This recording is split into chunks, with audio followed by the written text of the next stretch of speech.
Bapak Ibu para hadirin yang mulia, selanjutnya sepatah dua kata perwakilan yang kedua. Kali ini kita mintakan utusan Perdana Menteri Malaysia Anwar Ibrahim, dalam hal ini disampaikan oleh Presiden ABIM Ustaz Khairil Anwar. Kami persilakan.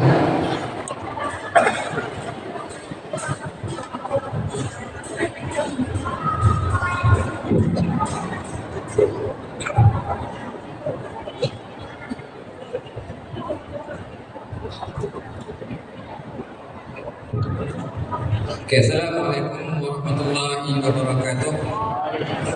Alhamdulillahirabbil alamin wassalatu wassalamu ala asyrafil anbiya'i wal mursalin wa ala alihi wa sahbihi ajma'in. Rabbi shrah li sadri wa yassir li amri wa hlul 'uqdatam min lisani yafqahu qawli. Subhanaka la ilma lana illa ma 'allamtana innaka antal alimul hakim. Terima kasih kepada saudara moderator yang saya muliakan, Abuya Syekh Haji Amran Wali Al-Khalidi, yang kita semua cintai, yang kita semua sayangi, yang kita semua kasihi. Itu juga dengan tuan-tuan guru yang berada di sini, guru-guru besar, profesor-profesor, bapak-bapak kiai, pemimpin-pemimpin Indonesia, dan tuan-tuan dan puan-puan yang saya hormati sekalian. Alhamdulillah, terima kasih. Saya rasa berbangga dan berbahagia apabila mendapat undangan untuk hadir ke muzakarah yang diberkati ini. Alhamdulillah, sesungguhnya inilah muzakarah yang diberkati, yang insyaAllah tuan-tuan dan puan-puan, 3 hari di sini kita bersuhbah, berdamping dengan para ulama. Kita akan mendapatkan kekuatan, bukan hanya kekuatan fizikal, kekuatan rohani yang kita peroleh. InsyaAllah kekuatan rohani inilah yang akan menjadi bekal perjuangan kita di luar sana nanti. Dan tuan-tuan dan puan-puan, sepanjang hari ini saya mendengar nama Malaysia diungkap-ungkap, nama Perdana Menteri Malaysia itu diungkap-ungkap, iaitu Pak Anwar Ibrahim. Tuan-tuan dan puan-puan, dan juga Abuya, tuan-tuan guru, insya-Allah berilah kepercayaan kepada Perdana Menteri Malaysia ini. Kerana Perdana Menteri Malaysia Pak Anwar ialah seorang Perdana Menteri yang cintakan ulama sejak zaman mudanya lagi. Pak Anwar ini bermula dengan gerakan dakwah sejak beliau di zaman mahasiswa dan zaman pemuda, sehinggalah ditakdirkan Allah Subhanahu wa taala beliau menjadi Perdana Menteri Malaysia. Dan ini Perdana Menteri Malaysia yang pertama yang ada latar belakang dakwah dan tarbiyah. Beliau bermula dengan dakwah sebelum beliau menjadi politikus. Beliau berada di dalam gerakan dakwah dan tarbiyah sebelum beliau masuk menyertai partai politik. Sesungguhnya jiwa beliau ialah jiwa dakwah, dan beliau itu menyukai dan mencintai para ulama, termasuk ulama sufi. Pada Pak Anwar, Perdana Menteri Malaysia itu, sejak awal bila beliau menjadi Perdana Menteri, beliau mendekati para ulama, dan antaranya ulama sufi yang juga Abuya kenal. Pernah berdamping dengan Abuya, pernah datang ke pesantren Abuya, iaitu Syekh Fadil Al-Ghilani. Ketika beliau hadir ke Indonesia, beliau singgah ke rumah Pak Anwar dan dijemput untuk menyampaikan syarah ilmu. Itu seorang ulama sufi yang mana beliau amat dekat. Dan sesungguhnya tuan-tuan dan puan-puan, Angkatan Belia Islam Malaysia itu ABIM merupakan satu gerakan dakwah yang dipelopori, yang mana Pak Anwar itu merupakan pendiri kepada ABIM, yang mana ABIM ini merupakan satu gerakan dakwah yang berjasa di bumi Malaysia itu. Bahkan lebih berjasa, lebih besar namanya berbanding partai-partai politik semenjak tahun 60-an, 70-an dan sehingga kini. Dan Pak Anwar merupakan pendiri ABIM dan merupakan di antara presiden, jadi presiden ABIM yang kedua. Dan sekarang beliau menjadi Perdana Menteri Malaysia itu mantan presiden ABIM. Itu seorang dakwah, seorang yang berjiwa dakwah, berjiwa gerakan, seorang yang berjiwa sayang ulama. Dan tuan-tuan dan puan-puan, muzakarah ini kita belajar sesuatu bahawa kita perlu mendekati ulama.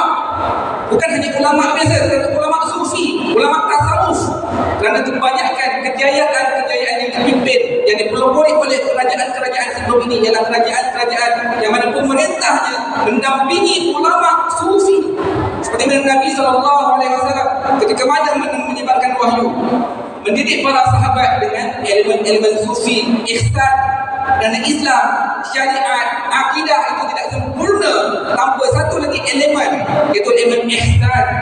Berapa ramai orang yang alim di dalam ilmu syariat tetapi kekurangan elemen ihsan. Berapa ramai pemerintah yang baik yang beragama Islam, yang mahir syariat tapi tidak ada ihsan. Dan saya baru pulang daripada Istanbul, Abu Ya yang dikasihi. Kita mengkaji sejarah Istanbul misalnya, Kerajaan Utsmaniyah, manakah kekuatan mereka dulu? Kekuatan pimpinan mereka itu ialah kerana mereka berdamping dengan para ulama sufi.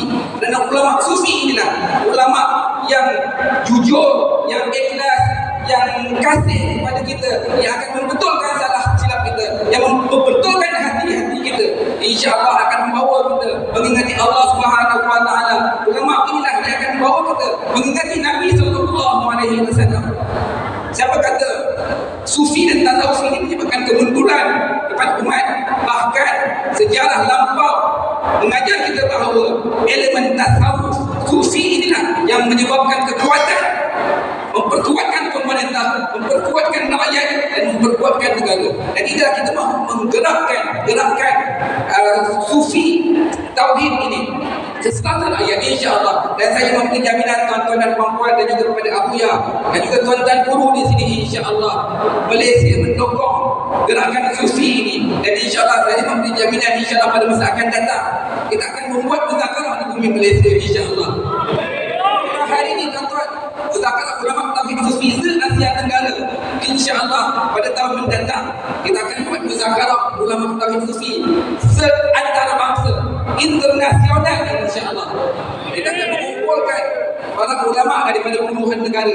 InsyaAllah kita mendoakan dengan dukungan dan sokongan daripada pemerintah Malaysia dan juga insyaAllah dengan biaya kerajaan Malaysia insyaAllah. Dengan itulah tuan-tuan dan puan-puan, Abu Ya, tuan-tuan guru sekalian, terima kasih sekali lagi memberikan undangan kepada saya sebagai mewakili golongan kepemudaan dan mewakili juga golongan yang cintakan ulama daripada Malaysia, yang juga kami dididik dan dilatih oleh Pak Anwar Ibrahim sebagai pendahulu yang mengasaskan gerakan ini, yang mengasaskan gerakan dakwah ini, yang memberikan inspirasi kepada kami untuk meneruskan gerakan dakwah ini, yang mendidik kami untuk menyayangi para ulama, yang mendidik kami menyukai gerakan-gerakan ilmu. InsyaAllah saya yakin bahawa Nusantara kita ini tuan-tuan dan puan akan makmur dengan dekatnya kita dengan para ulama, utama sekali ulama sufi yang jiwa mereka ikhlas mendidik kita mengenal Allah Subhanahu Wa Taala dan mendidik kita mengikuti Nabi Sallallahu Alaihi Wasallam.